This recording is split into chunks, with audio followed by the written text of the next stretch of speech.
Party kuney'nguquko ezenzile kune-statement abasikhipha izolo. Kodwa bengingeke ngize ngikhulume ngale statement. Into eyenza ukuthi ngibe interested kakhulu udaba engilifunde ku-X noma ku-Twitter. Lapho khona omunye suggest ukuthi le y'nguquko ezenziwa umkhonto wesizwe party manje yizo lezi nguquko uNhlamulo axoshelwa zona noma agcine emiswe emsebenzini ngenxa yazo. Angakasifundeki i-statement kodwa ngizocaphuna leyo video kaNhlamulo. Siza ukuthi wayitheni yena kuleya live uma sesiqedile ukuzwa ukuthi uNhlamulo wayitheni bese kuyina sizofunda-ke i-statement siqhathanise ukuthi ngabe lo muntu uqinisile noma ukhuluma iphutha. The Institute will assume full responsibility for the management and administration of the organization. All discussions, engagement, and official communication with President Zuma shall henceforth be conducted through the members of the Institute. Oh, let me not forget that, yes, I'm part of the Institute myself. Furthermore, all organization structures will now report directly to the Institute and will assume responsibility for the review, alignment, and strengthening of all organizational prescripts, governance frameworks, constitutional provisions, and leadership structures of the MK Party in line with the strategic reorganization agenda of the movement. The process will include the reconfiguration of existing national leadership models to ensure a more coherent, disciplined, efficient, and liberation-oriented organizational architecture.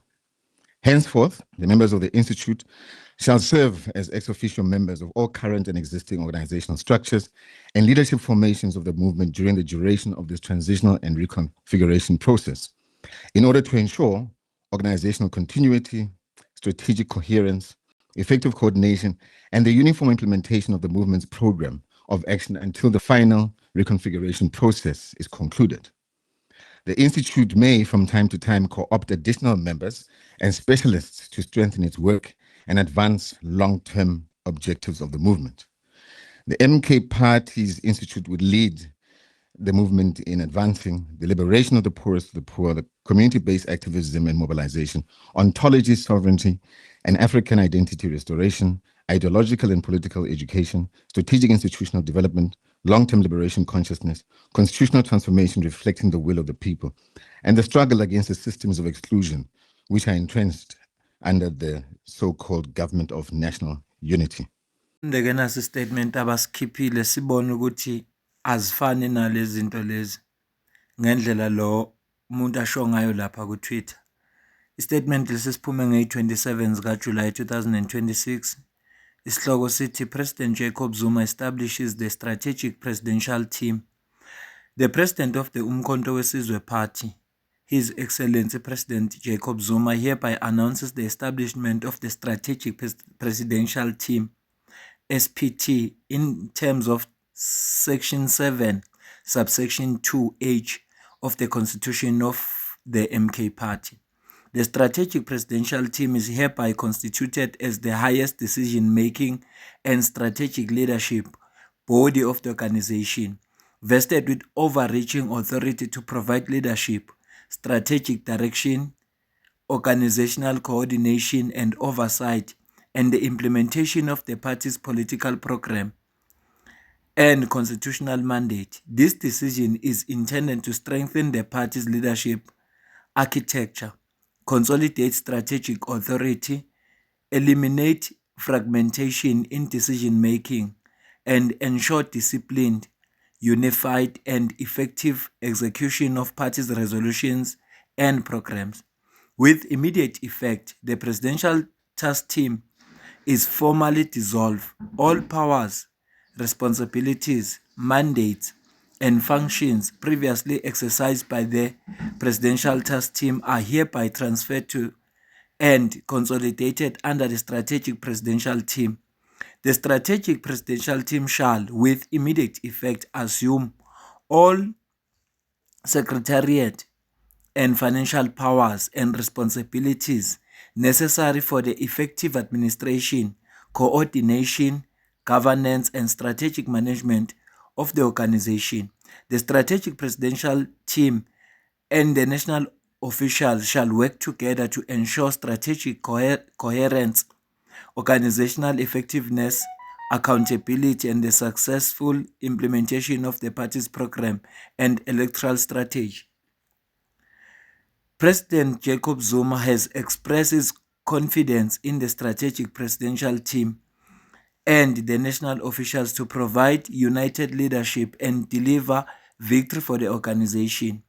The strategic presidential team is mandated to 1. Exercise supreme strategic leadership and decision-making authority on behalf of the organization. 2. Provide long-term strategic planning and organizational direction. 3.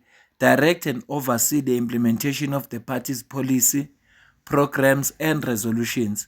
4. Exercise oversight of the party's secretariat, administration, and financial governance. 5. Strengthening coordination and operational effectiveness across all party structures. 6. Lead electoral strategy, campaigning and voter mobilization. 7. Monitor implementations, performance, and accountability throughout the organization. 8. Promote unity, discipline, renewal, and organizational cohesion across the MK party. President Jacob Zuma is confident that the strategic presidential team working together with the national officials will strengthen the party's leadership capacity, enhance strategic execution, and ensure the effective fulfillment of the party's constitutional mandate and political mission. The MK party call upon all leaders, members of parliament, public representatives, members, and organizational structures to fully support and implement this decision and to work collectively in advancing the unity, strength, and electoral success of the organization. Noma ingafani ncamashi kodwa kuyinto eyodwa efanayo ngoba amandla i-National High Command ayiseza ukuba nawo kodwa kunalokho seyizosebenzisana nale presidential task team, le special presidential team yakhona ebekiwe. Okwesibili, wonke ama-structures owazoreporta kuyo, including even nama-secretariat.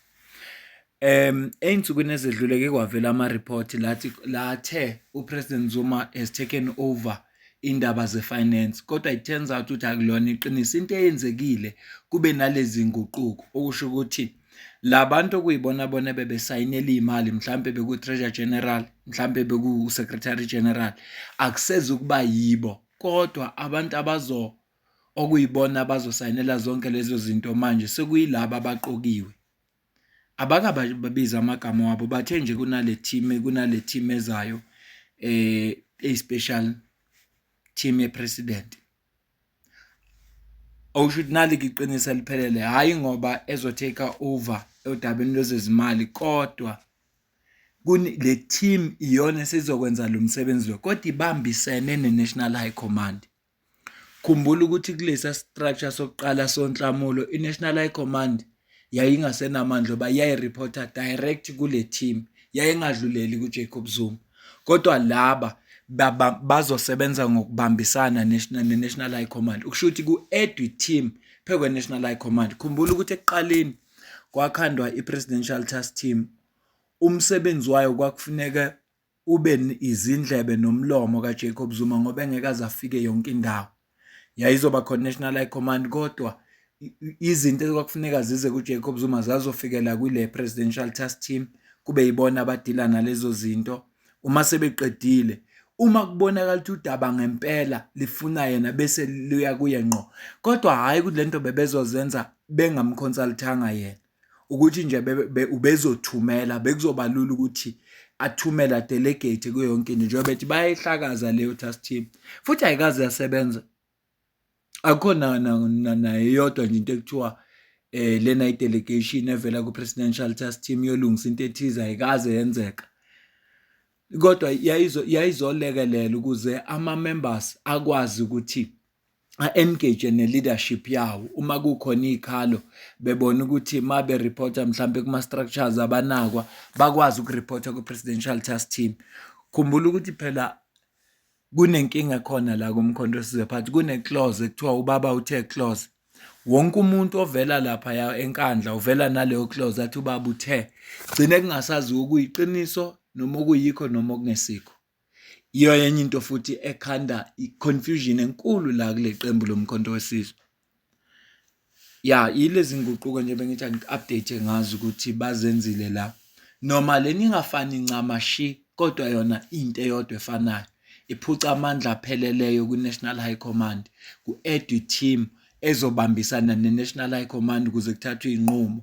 Makuza nasodabeni lwezimali, ngiyabona kungani uDuduzile ayiphostile le letter, yingoba yenza lento ayifisayo. Labantu laba ngabafuni ukubabona besey'khundleni abasenamandla bazosebenzisana nabanye abantu.